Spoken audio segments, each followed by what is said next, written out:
in this video, I'll show you how to pair your Bluetooth device with your Hisense soundbar in case you do not have the remote control. It's still doable, don't worry.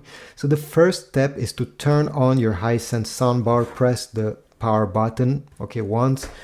Some Hisense soundbar will have a display over here, some of them there. My soundbar only have a few lights, so as long as it's green over here, it's good, okay? You know that it's turned on. Next step, you're gonna find the source button on the top of your soundbar.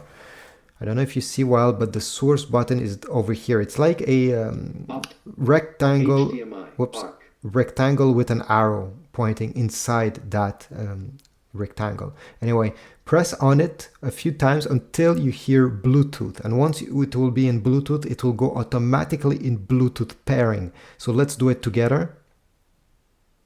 Bluetooth. Okay, Bluetooth. Wait a few seconds. Bluetooth pairing. Here we go, Bluetooth pairing. So now it's time to go on your iPhone, and let me just show you.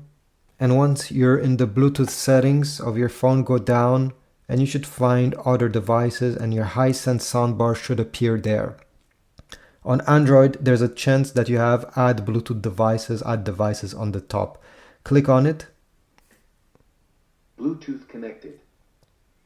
And just like that, your soundbar has now been connected to your phone. You can open your music app and play whatever you want to play.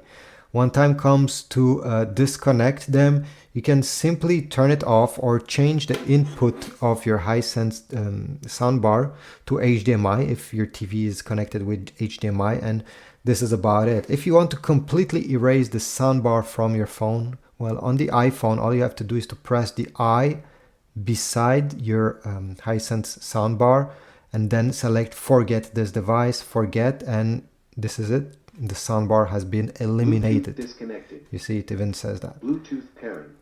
And it will go back in Bluetooth pairing. But yeah, overall, this is it. I hope this was useful. If so, please leave a like, comment down below, subscribe, and I'll see you in the next video.